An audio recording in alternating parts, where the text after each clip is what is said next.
Кантип адамдын оозунан жаман сөз чыкпай турган кылуу керек. Жаман сөз сүйлөбөш үчүнчү жакшы сөздү көбөйтүш керек да.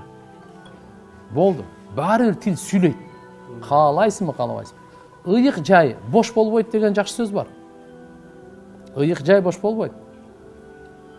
Стаканда деле мисалы азыр бул бош эмес да. Же сүт бар, же бал бар, же суу бар, же чай бар, эчтеке жок болсо, ошондо деле бош эмес да. Эмне аба бар. Же жокпу? Ыйык жай тим бойло бош болбойт. Адамдын жүрөгү ыйык. Бул бош болбойт. Эгерде биз буну жакшылык менен толтуруп алсак, жамандык өзүнөн өзү толот. Буну конкретно билип коелу. Жүрөктү сиз жакшылык менен толтуруп алсаңызчы, ойлобоңуз, толбой эле жүрөк. Жок.